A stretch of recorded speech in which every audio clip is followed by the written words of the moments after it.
They say you never really know someone until money's involved. I learned that lesson at 73 years old, lying in a hospital bed with pneumonia, watching my own children walk through the door with measuring tape in their pockets and greed in their eyes. My name is Vivian Crawford, and this is the story of how I gave away $1 million home to spite my own flesh and blood, and I'd do it again in a heartbeat.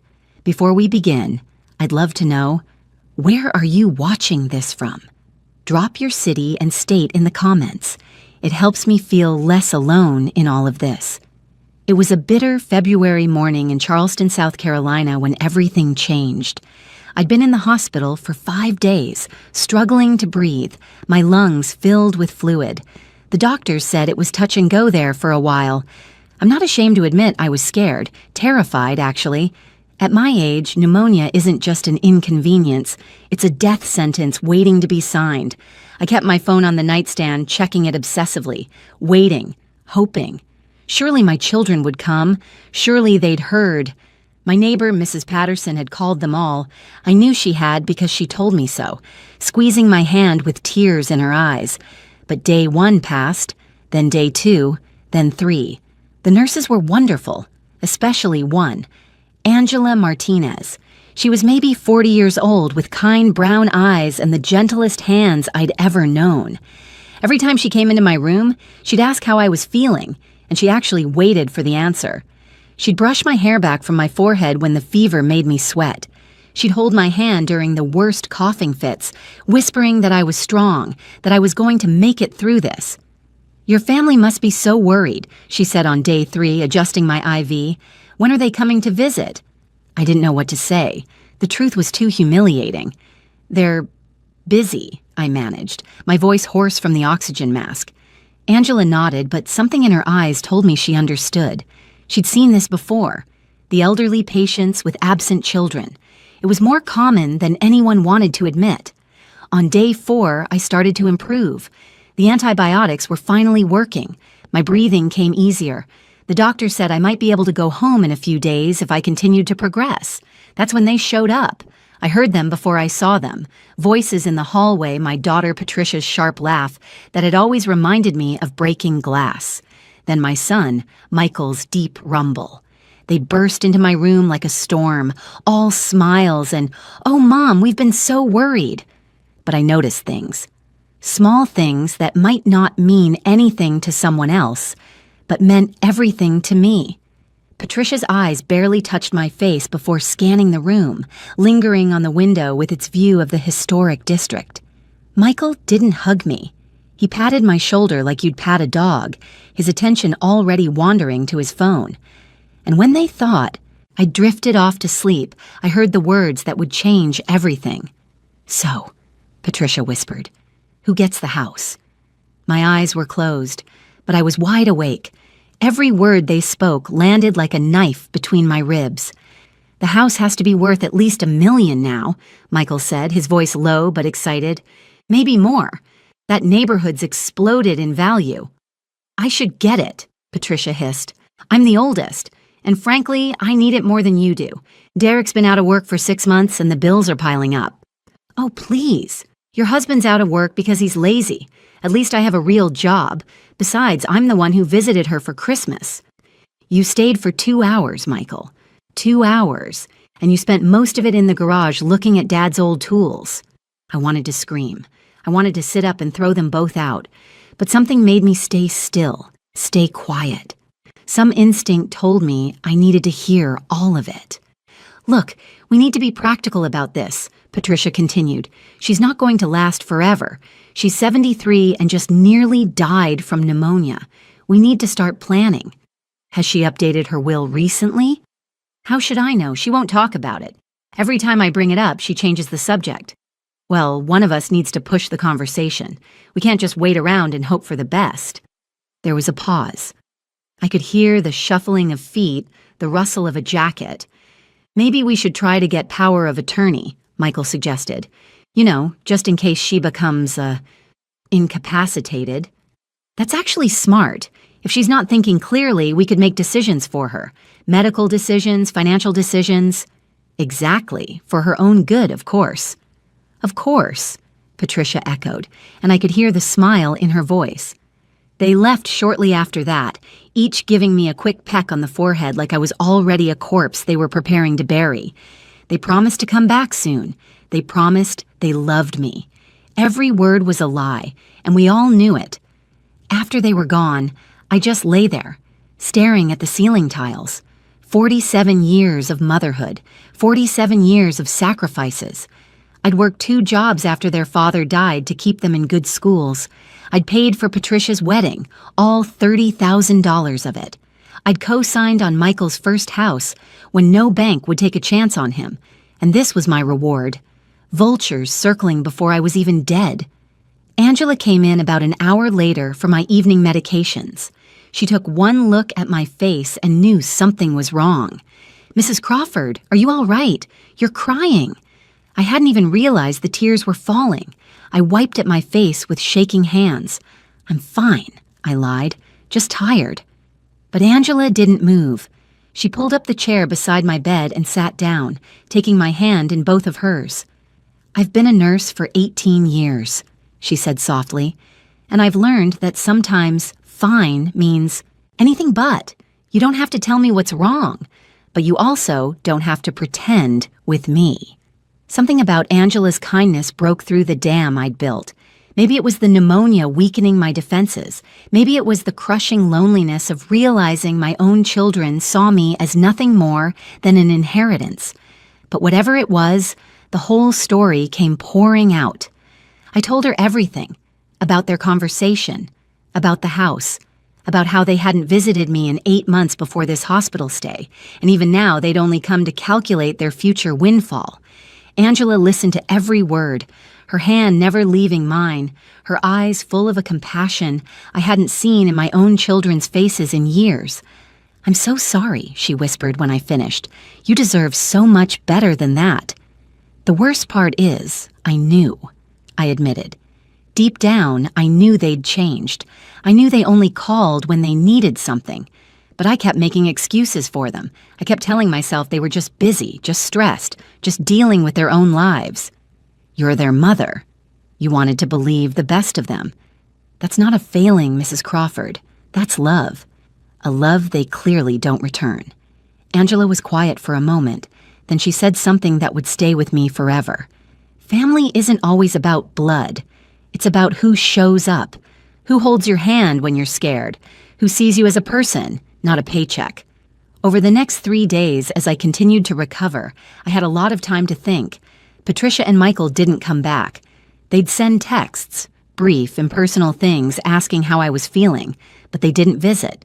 They'd gotten what they came for, confirmation that I was alive, and a chance to scout out their future inheritance. Meanwhile, Angela was there every day. She wasn't even assigned to me anymore. Her rotation had changed. But she'd stop by on her breaks, bringing me cups of real coffee instead of the hospital swill, sitting with me during the lonely evening hours when the hospital felt like a tomb. She told me about her life.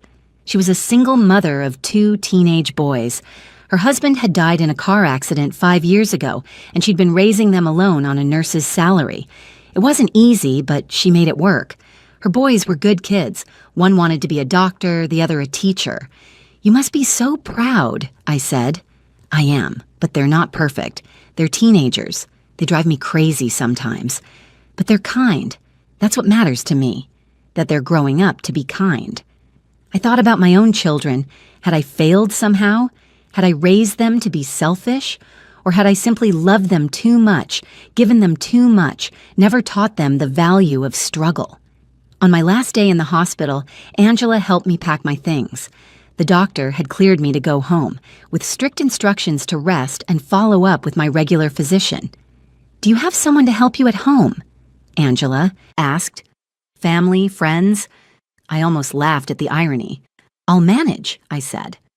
I returned to my house on Trad Street, a beautiful 3-story historic home that my late husband Thomas and I had bought for a song back in 1982. Back then, Charleston's historic district was just starting its revival. Now these homes were worth fortunes. Thomas had been dead for 15 years, heart attack at 58, gone before he could even retire. We'd planned to travel the world together. Instead, I'd traveled it alone, taking cruise after cruise, trying to fill the emptiness. The house felt enormous and hollow as I walked through the door. Mrs. Patterson had kindly stocked my refrigerator and turned on the heat, but it still felt cold, unwelcoming. I spent the next few days recovering, mostly sleeping and watching television. Patricia called once, asking how I was feeling. The conversation lasted 3 minutes. Michael sent a text. "Glad you're home. Take care." Not, "Can I bring you groceries?" Not, "Do you need help with anything?" Just, "Take care." It was Angela who called to check on me on her day off, making sure I was taking my medications and eating properly. "You don't have to do this," I told her. "I'm not your patient anymore." "I know," she said, "but I worry about you, Mrs. Crawford. Is that okay?" No one had worried about me in so long that I actually started crying again. "It's more than okay," I managed. 2 weeks after I came home, Patricia and Michael showed up unannounced. Together. That should have been my first warning sign. They barely tolerated each other on the best of days. They brought flowers and a casserole, all smiles and concern. We sat in my living room, the room where Thomas and I had hosted countless Christmas mornings, birthday parties, family gatherings. "Mom, we need to talk to you about something important," Patricia began, using that gentle voice people reserve for children and the senile. My stomach dropped. "We've been thinking," Michael continued. "You're not getting any younger, and this house is just too much for you. All these stairs, the maintenance, the property taxes. We think you should sell it," Patricia finished. "You could move into a nice retirement community, something with medical staff on site, activities, people your own age. Wouldn't that be nice?" I looked at them both. Really looked at them. Patricia wore a designer handbag I knew cost more than most people's monthly rent. Michael had a new watch that probably cost as much as my last hospital bill, and they wanted to lecture me about property taxes.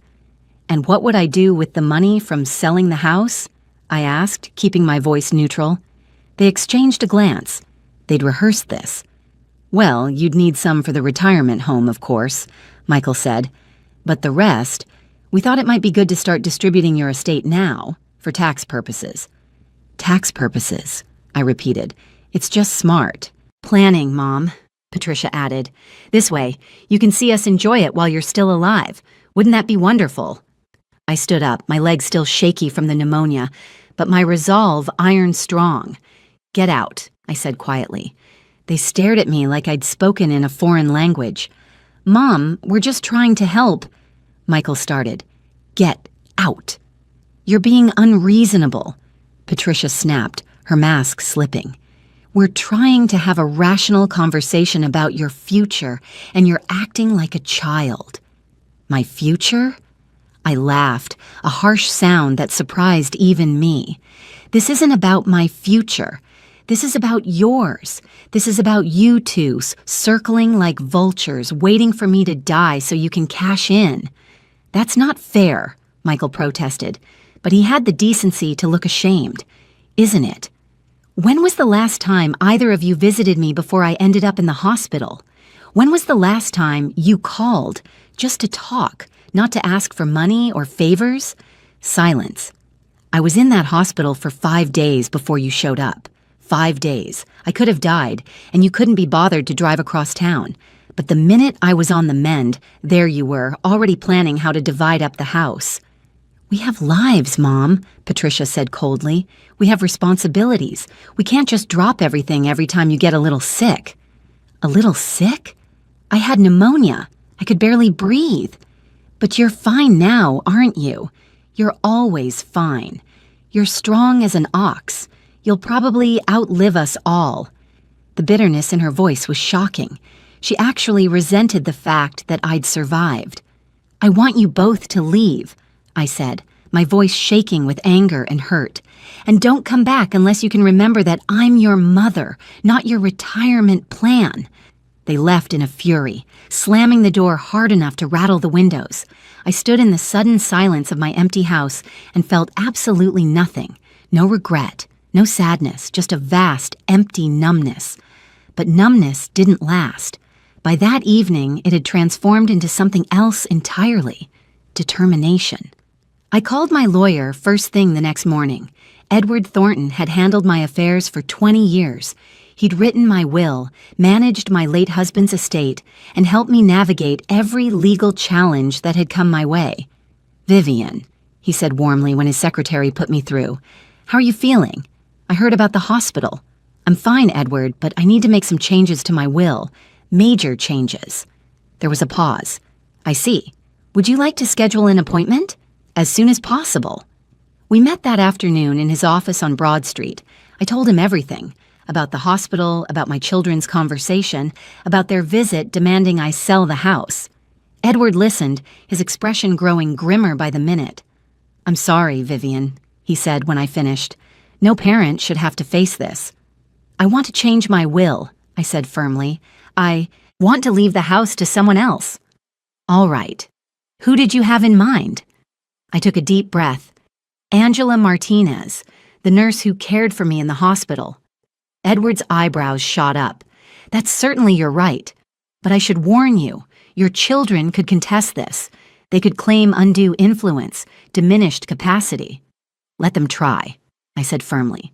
"I'm 73 years old, Edward, not senile. I've never been more clear-headed in my life. I want every penny of my estate to go to Angela Martinez, except for $1 each to Patricia and Michael." $1 each? It's symbolic. It shows I didn't forget them. I actively chose to disinherit them. Edward leaned back in his chair, studying me. "Vivian, I have to ask, are you absolutely certain about this? This will destroy your relationship with your children." "What relationship?" I asked bitterly. "They haven't treated me like a mother in years. I'm just a bank account to them, an inconvenient obstacle between them and their inheritance." "Even so, this is a significant decision. Maybe you should take some time to think about it. Wait a few weeks. Make sure this is what you really want." I've had 73 years to think about what kind of person I want to be, Edward. I don't want to be the kind of person who rewards greed and cruelty. I want to be the kind of person who recognizes true kindness when I see it. He nodded slowly. "All right then, let's draft the new will." We spent the next 2 hours going over every detail. The house, the savings accounts, the stock portfolio Thomas had left me, the life insurance policies, everything would go to Angela. I also drafted a letter to be read with the will, explaining exactly why I'd made this choice. But I didn't stop there. I had another idea, one that would require perfect timing and a bit of theatrical flair. "Edward," I said, "I don't want to wait until I'm dead for this to take effect. I want to give Angela the house now, as a gift." "That's unusual. There would be significant tax implications." "I don't care. I'll pay whatever taxes are necessary. I want to see her face when she realizes what I'm giving her. And more importantly, I want Patricia and Michael to know that their greed cost them everything." Edward actually smiled. "You know what, Vivian? I think that's the best idea I've heard all year. Let me draw up the paperwork." Before I left his office, I asked him one more question. "Can we keep this quiet for now? I want to tell Angela myself in my own way." "Attorney-client privilege," he assured me. "Your secret is safe." Over the next few weeks, I set my plan in motion. I called Angela and asked if she'd be willing to check on me occasionally, help me with some errands. She agreed immediately, refusing any payment. "You're my friend, Mrs. Crawford," she insisted. "Friends don't charge friends." If you're enjoying this story and want to hear more tales of justice and redemption, please subscribe to the channel. Your support means the world to me. Angela would stop by twice a week after her shifts. We'd have tea and talk for hours. I learned more about her in those few weeks than I'd learned about my own children in years. She was working double shifts to save for her son's college funds. She volunteered at a homeless shelter on her days off. She was exactly the kind of person I'd hoped to raise. Meanwhile, Patricia and Michael were becoming increasingly aggressive. They'd call me, sometimes separately, sometimes together, always with the same agenda. I needed to sell the house. I needed to be reasonable. I needed to think about their futures. "We're your children," Patricia said during one particularly heated call. "Doesn't that mean anything to you?" "It used to," I replied, before I realized that, for you, it only means something when there's money involved. She hung up on me. Michael tried a different approach: guilt. Dad would want you to take care of us, he said. He worked so hard to build a good life for this family. Don't you want to honor his memory? Your father would be ashamed of both of you, I said quietly. He would be ashamed of what you've become. The calls became less frequent after that, which suited me fine. I was busy, anyway, working with Edward to transfer the deed to the house into Angela's name. The paperwork took weeks to process, but finally everything was ready. I invited Angela over for tea on a Saturday afternoon in late March. Spring had come to Charleston, filling my garden with azaleas and wisteria. The house had never looked more beautiful. "Mrs. Crawford, this is lovely," Angela said, settling into one of my porch chairs with a cup of Earl Grey. "But you didn't have to go to all this trouble." "Angela, I need to tell you something, and I need you to listen without interrupting, no matter how strange it seems." Her smile faded. "Are you okay? Is it your health?" "I'm fine. Better than fine, actually. But I need you to understand something. Over these past few months, you've shown me more kindness and genuine care than my own children have shown me in years. You didn't do it because you wanted something from me. You did it because that's who you are, a genuinely good person. Mrs. Crawford, please, let me finish." I took a deep breath. "I've made a decision about my estate, about this house." I saw the flicker of discomfort in her eyes. She thought I was going to ask her to witness my will or something equally morbid. "I'm giving it to you," I said simply. "The house, everything. It's yours." Angela actually laughed, thinking I was joking. "That's sweet of you to say, but..." "I'm not joking." I pulled out the folder of documents Edward had prepared. "The deed is already transferred. This house is legally yours as of yesterday. All you have to do is sign these papers accepting the gift." The color drained from her face. "You can't." "Mrs. Crawford, this is insane. This house is worth about $1.2 million according to the most recent appraisal, plus another $400,000 in savings and investments that are also now in your name." Angela stood up so fast she nearly knocked over her teacup. "No, absolutely not. I can't accept this. Your children." "My children have made it abundantly clear that they only value me for my money. You valued me as a person. You held my hand when I was scared. You cared for me when no one else would." "But Mrs. Crawford, I was just doing my job." "No," I interrupted firmly. "You went far beyond your job. You visited me on your days off. You called to check on me. You became my friend when I had none. That's not a job, Angela. That's genuine human kindness, and it's rarer than you think." Angela sat back down, her hands shaking. "I don't know what to say." "Say you'll accept it. Say you'll use it to give your boys the future they deserve. Say you'll let me do this one good thing before I die." "You're not dying." "We're all dying, sweetheart. Some of us just have a better idea of the timeline. I'm 73. I beat pneumonia this time, but there will be a next time. And I'll be damned if I let Patricia and Michael get their greedy hands on what Thomas and I built." Angela was crying now, silent tears streaming down her face. "This is too much. It's too generous. I don't deserve...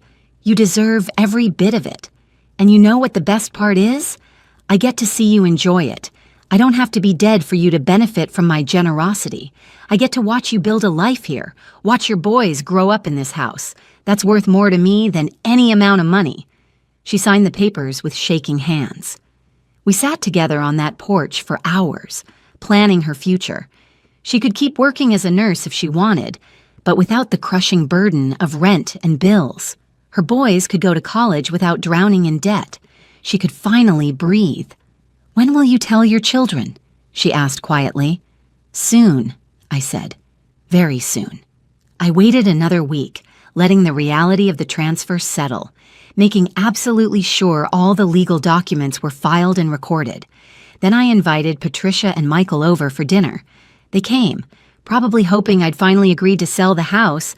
They were almost friendly, that's how confident they were. We ate pot roast and potatoes, made small talk about their lives, their jobs, the weather, normal things, pleasant things. Then, over coffee and dessert, I dropped the bomb. "I have some news," I said, setting down my cup. "I've decided what to do with the house." They both leaned forward, trying to look casual but failing miserably. "I've given it away," I continued. "To Angela Martinez, the nurse who took care of me in the hospital." For a moment, there was absolute silence. Then Patricia laughed, a sharp, disbelieving sound. "Very funny, Mom, but seriously, I'm completely serious. The deed has been transferred. The house is no longer mine. It's hers." Michael's face went white, then red. "You can't do that. You can't just give away our inheritance. It was never your inheritance. It was mine to do with as I pleased. And it pleased me to give it to someone who actually cares about me as a person, not as a bank account." Patricia stood up, her chair scraping harshly against the floor. "This is insane. You're not in your right mind. We'll contest this. We'll have you declared incompetent." "Try it," I said calmly. "I've already anticipated that. I have letters from my doctor, from Edward Thornton, from multiple witnesses attesting to my mental competency. I've been evaluated by a psychiatrist. Everything is airtight. You won't win." "How could you do this to us?" Michael's voice was shaking with rage. "We're your children." "Then act like it," I shouted, finally letting my own anger show. "Act like children who love their mother, not vultures waiting for her to die. Do you know what it's like to lie in a hospital bed, terrified and alone, waiting for your children to visit? Do you know what it's like to hear them walk in and immediately start calculating your worth?" "We never—" Patricia started. "I heard you," I interrupted. "In the hospital. So who gets the house?" "That's what you said, Patricia. While I was lying there, barely able to breathe, you were already dividing up my possessions." The guilt on their faces was almost satisfying. "Almost. That was taken out of context," Michael said weakly. "Was it? Then explain the context to me, Michael. Explain how asking about inheritance while your mother is in the hospital is anything other than pure greed." They couldn't. They stood there, speechless, their masks finally fallen away completely. "Angela was there," I continued, my voice quieter now but no less firm. "Every single day. She held my hand, she brushed my hair. She talked to me like I was a human being, not a future payday. She earned this house in ways you'll never understand." "She manipulated you," Patricia spat. "She saw a lonely old woman and took advantage." "Don't you dare," I said, standing up. "Don't you dare project your own greed onto her. Angela didn't know I was wealthy. She didn't know about this house. She cared for me because that's who she is. Unlike you two, who only show up when there's something in it for you." "We're going to fight this," Michael said, his jaw set. "We're going to take you to court. We're going to prove she influenced you." "Good luck with that. Edward has documented everything. Every conversation, every decision, every evaluation. You'll spend whatever money you have left on lawyers, and you'll lose. But please, go ahead. Waste your resources. Prove to the world exactly what kind of people you are." They left in a fury. Patricia was screaming about betrayal and ingratitude. Michael was already on the phone with a lawyer. I watched them go and felt nothing but relief. The next day, they showed up with a moving truck. I was at Angela's, well, her house now, helping her measure the rooms for new furniture when my phone rang. It was Mrs. Patterson. "Vivian, you need to come home. Your children are here with movers. They're trying to get into the house." "Let them try," I said calmly. "The locks were changed yesterday." I drove back to Trad Street to find Patricia and Michael on the front porch, screaming at a locksmith they'd called. The locksmith looked uncomfortable, clearly caught in the middle of a family drama. "Ma'am," he was saying to Patricia, "I can't just break into a house without proof of ownership." "I'm telling you, this is my mother's house," Patricia shrieked. "Actually," I said, walking up the front steps, "it's not." They spun around. Michael's face was purple with rage. Patricia looked like she wanted to physically attack me. "You can't do this," Michael seethed. "You can't lock us out of our own mother's house." "It's not my house anymore, remember? I gave it away. Therefore, you're trespassing on private property. I'm sure the new owner would be happy to call the police if you don't leave." "This is theft," Patricia shouted. "Grand larceny. We're going to have you arrested." "For giving away my own property. Good luck with that." I turned to the locksmith. "Thank you for your time, but your services aren't needed. These people have no legal right to enter this house." The locksmith couldn't get out of there fast enough. He practically ran to his truck. "We're your children," Michael said, and for the first time I heard genuine pain in his voice. "How can you just cut us out like this?" "How can you?" I replied. "How can you look at your mother and see nothing but dollar signs? How can you ignore her when she's sick, but show up the minute she's well enough to sign papers? How can you live with yourselves?" "We're not perfect," Patricia said, her voice breaking, "but we're still your family." "Family shows up," I said, echoing Angela's words from months ago. "Family holds your hand when you're scared. Family loves you for who you are, not what you have. You two stopped being my family the day you decided I was worth more dead than alive." They stood there, finally speechless, finally understanding that they'd lost everything through their own greed. "If you contest the will, you'll get nothing," I continued. "Edward made sure of that. But if you walk away now, accept what's happened. I'll leave you each $50,000. It's more than you deserve, but I'm still your mother, and some habits are hard to break." I could see them calculating, weighing their options, pride versus pragmatism. In the end, pragmatism won. It always did with them. "Fine," Michael said finally. "We'll take it." "Smart choice. Edward will contact you with the details.